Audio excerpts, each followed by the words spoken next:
Dear students, आज हम लोग क्लास 12 के बायोलॉजी में अगले टॉपिक के बारे में अध्ययन करेंगे। इससे पहले हम लोग अध्ययन किए थे, टॉपिक पढ़े थे जन्म दर नियंत्रण या परिवार नियोजन है, birth rate control and family planning है।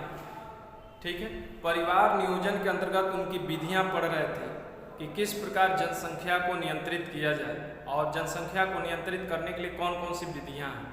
उन्हीं विधियों में 4 विधियां हम लोग अध्ययन कर चुके हैं।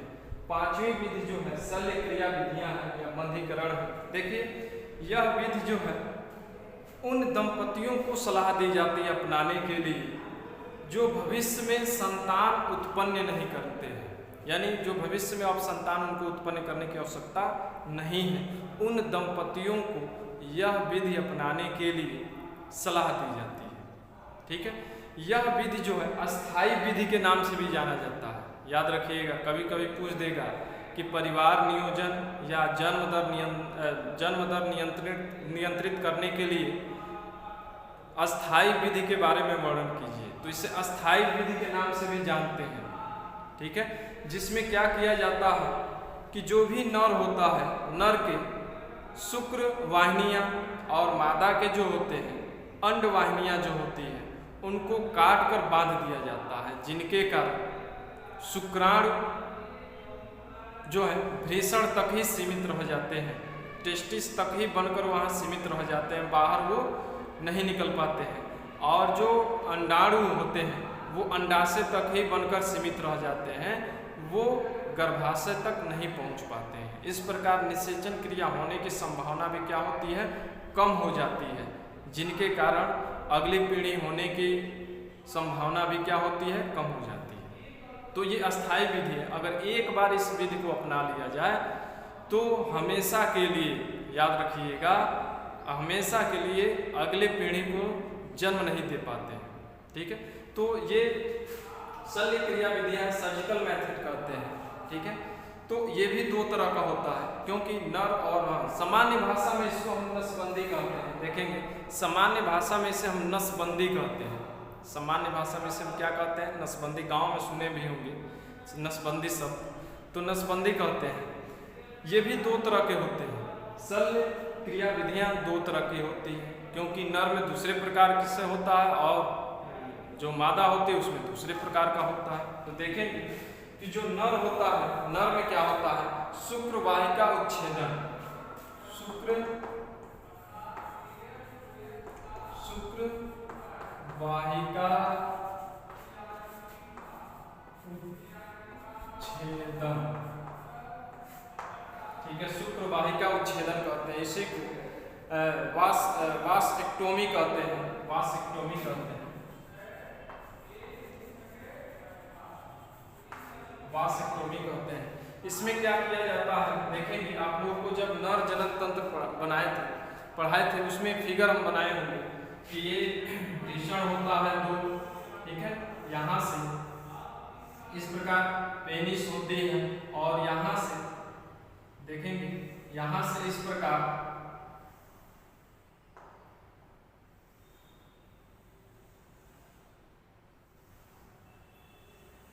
ये देखेंगे, ये वृषण है नर का, और ये जो 2 नलियां दिख रही हैं इसे हम शुक्र वाहिनी कहते हैं। ठीक है, क्या कहते हैं, शुक्र वाहिनी कहते हैं। और इसी शुक्र वाहिनी को क्या किया जाता है, काट दिया जाता है। क्या किया जाता है, काट दिया जाता है और इसे बांध दिया जाता है। ठीक है, इसको काट कर क्या किया जाता है, बांध दिया जाता है। शुक्र वाहिनी को क्या किया जाता है, काट कर बांध दिया जाता है शल्य क्रिया द्वारा। ठीक है, यानी सर्जरी करके इसको काट दिया जाता है, जिनके कारण जो शुक्राणु भ्रूण में बने हैं वह शुक्राणु जो है यहीं तक रह जाते हैं, वो शुक्र वाहिनी से होते हुए बाहर नहीं निकल पाते हैं, जो भी शुक्राणु अथवा स्पर्म होते हैं। इस प्रकार जब शुक्राणु निकलेंगे नहीं तो निषेचन क्रिया होगी नहीं। इसी क्रिया को हम क्या कहते हैं, शुक्र वाहिका उच्छेदन कहते हैं या वास्टेक्टोमी कहते हैं। वास्टेक्टोमी भी कहा जाता है। ठीक है, जो कि नर में होता है, याद रखिएगा ये नर में होता है। ठीक है, मादा में देखेंगे क्या होता है, मादा में जो है, मादा में नलिका उच्छेदन होता है।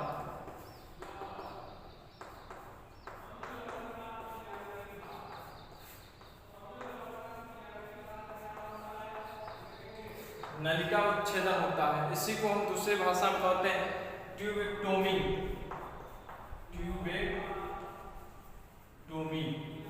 ट्यूबेक्टोमी कहते हैं, ठीक है।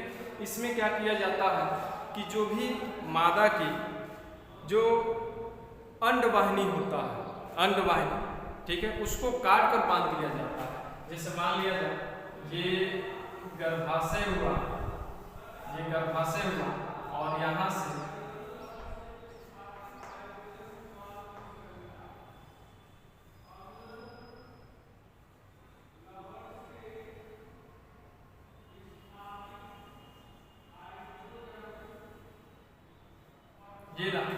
ये देखिए, ये अंडाशय है, ओवरी है, ये अंडवाहिनी है, ठीक है, या फैलोपियन ट्यूब भी कहा जाता है, अंडवाहिनी। इस अंडवाहिनी को काट दिया जाता है, अंडवाहिनी को क्या किया जाता है, काट दिया जाता है और इसको बांध दिया जाता है, ठीक है। इस प्रकार जो भी अंडाणु बनते हैं, जो भी ओवा बनते हैं, इग बनते हैं, वो क्या होते हैं, यहीं तक सीमित रह जाते हैं, वो गर्भाशय तक नहीं पहुंच पाते हैं। इस प्रकार निषेचन क्रिया नहीं हो पाती है, ठीक है। तो इसी क्रिया को हम क्या कहते हैं, नलिका उच्छेदन कहते हैं या ट्यूबेक्टोमी कहते हैं, जो कि महिलाओं में होता है, फीमेल में होता है, ठीक है। तो इन दोनों विधियों को अपना सकते हैं। अगर जो भी दंपति होता है उस दंपति में चाहे तो मेल अपना सकता है या चाहे तो फीमेल अपना सकता है, चाहे तो दोनों, लेकिन दोनों के अपनाने से कोई फायदा नहीं होगा, क्योंकि एक ही अगर कोई अपना ले तो ये लाभ इसका मिलेगा, अगली पीढ़ी या अगले संतान जन्म नहीं लेगी। क्योंकि अगर फीमेल अपनाती है तो फिर अंडाणु जो है बनकर गर्भाशय तक नहीं आएंगे, अगर शुक्राणु पहुंच भी जाता है तो निषेचन क्रिया नहीं होगा, क्योंकि अंडाणु वहाँ पे उपस्थित नहीं रहेगा। उसी तरह अगर केवल नर करा लेता है, ठीक है, नर अपने शुक्रवाहिनियों को कटवा कर बंधवा दे, यानी तो उनमें भी शुक्राणु जो है बाहर नहीं निकलते हैं, ठीक है, और निषेचन क्रिया होने की संभावना भी कम होती है। तो इसी क्रिया को हम क्या कहते हैं, देखेंगे, शल्य क्रिया विधियों द्वारा बंधी या इसी को बंधीकरण कहते हैं, स्टेलाइजेशन कहते हैं, ठीक है। तो ये 5 विधियां हैं जो जन्म दर को नियंत्रित किया जा सकता है, 5 विधियां अपनाकर कोई भी, लेकिन जिनमें से 5वां विधि जो है ये अस्थायी विधि है। अगर एक बार ये कर लिया जाए तो ये हमेशा के लिए विधि, ठीक है, फॉलो किया जा सकता है, ठीक है। तो ये याद रखना, ये परिवार नियोजन के लिए ये 5 विधियां हैं, ठीक है।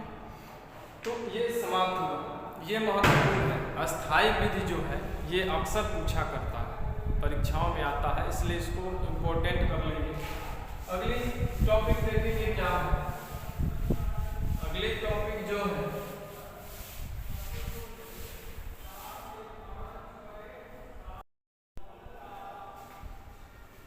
अगला टॉपिक देखेंगे, अगला जो है सगर्भता का चिकित्सकीय समापन है, जिसे हम MTP भी कहते हैं, मेडिकल टर्मिनेशन ऑफ प्रेगनेंसी कहते हैं। देखिए ये क्या होता है, MTP क्या है, गर्भकाल को पूर्ण होने से पहले गर्भ को स्वतः समापन करना या नष्ट करने की प्रक्रिया को ही हम क्या कहते हैं, सगर्भता का चिकित्सकीय समापन या मेडिकल टर्मिनेशन ऑफ प्रेगनेंसी कहते हैं, ठीक है। इसमें देखेंगे कुछ विशेष प्रकार के दवाओं का उपयोग किया जाता है, और यह इस दवाओं का उपयोग विशेष प्रकार के जो ट्रेंड डॉक्टर होते हैं उनके द्वारा किया जाता है, जिससे क्या किया जाता है कि जो भी गर्भ में, ठीक है, अनचाहे, ठीक है, जो गर्भ होता है, गर्भ में जो भी भ्रूण होता है उस भ्रूण को नष्ट कर दिया जाता है, ठीक है। इसमें क्या होता है कि जनसंख्या नियंत्रण करने की ये भी एक विधि है, याद रखिए, जनसंख्या को नियंत्रित करने की ये भी विधि है।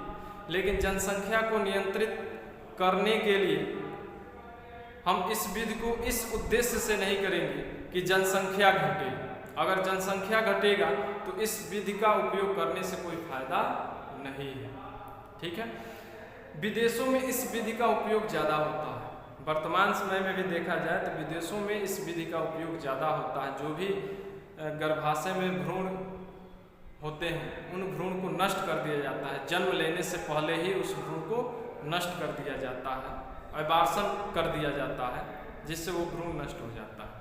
ठीक, भारत में देखेंगे, भारत में भी प्रारंभ में जो गर्भ में पल रहा भ्रूण था उसको नष्ट किया जाता था, लेकिन बाद में जब देखा गया कि जनसंख्या में जो लिंग अनुपात है उन लिंग अनुपात में अंतर है, नर का लिंग अनुपात ज़्यादा है और मादा के लिंग अनुपात कम है। ठीक है, बाद में भारत के लोगों ने देखा कि जो नर भ्रूण होता है उस नर भ्रूण को वो कोई प्रभाव नहीं डालते थे, लेकिन मादा भ्रूण अगर है गर्भाशय में तो उसको नष्ट करा देते थे। इस प्रकार जो भी लड़कियों की संख्या है, जनसंख्या में देखा जाए, लिंग अनुपात में देखा जाए तो उनकी संख्या घटती गई। इस प्रकार भारत सरकार ने बाद में इससे संबंधित एक कानून बना दिया, ठीक है, कि भ्रूण की जांच न हो। ठीक, अल्ट्रासाउंड द्वारा पहले भ्रूण की जांच हो जाती थी और फिर मादा अगर भ्रूण होता था तो उसको एवॉइड कर दिया जाता था, नष्ट कर दिया जाता था। ठीक है, इसलिए भारत सरकार ने इससे संबंधित कानून बनाया, विशेष प्रकार के प्रावधान बनाया। ठीक है, ताकि अल्ट्रासाउंड में लिंग का पता न चले। ठीक है, तो इस प्रकार ये किया गया। देखेंगे कि जो एमटीपी है, इस एमटीपी विधि का क्या उपयोग है या इसके उपयोग करने का क्या उद्देश्य है। तो इसका उद्देश्य यही मुख्यतः है कि गर्भ में पल रहे जो शिशु होता है उस शिशु का क्या कोई अनुवांशिक रोग है या कुछ ऐसे विकार उनके हैं या वो शारीरिक रूप से मानसिक रूप से उनके अंदर कोई विकृतियां तो नहीं है। अगर उस भ्रूण के अंदर विकृतियां हैं तो ऐसे भ्रूण को डॉक्टर के सलाह पर ऐसे भ्रूण को नष्ट करवा दिया जाता है। यह कानूनन जो है, कानूनन रूप से देखा जाए तो ये सही है, क्योंकि अगर वो भ्रूण जन्म लेगा तो राष्ट्र के लिए जो है हानि ही एक होगा। अगर शारीरिक रूप से कमज़ोर है, मानसिक रूप से कमज़ोर है या उसमें कुछ ऐसे भयंकर रोग है जो जन्म लेने के बाद, ठीक है, कुछ समय के बाद उसकी मृत्यु हो सकती है। ठीक है, तो ऐसे भ्रूण को कानूनी तौर पर, ठीक है, इससे नष्ट किया जा सकता है। इसलिए यह विधि अपनाई है कि अगर गर्भाशय में जो पल रहा भ्रूण है उसके अंदर कोई विकृतियां हैं, ठीक है, तो ऐसे भ्रूण को इस विधि का उपयोग करके उसे नष्ट किया जा सकता है। लेकिन भारत में इसका जस्ट उल्टा हो गया। इस विधि का उपयोग जो है मुख्यतः नर भ्रूण प्राप्त करने के लिए ज़्यादा किया, मादा भ्रूण को समाप्त करने में इस विधि का उपयोग ज़्यादा किया। ठीक है,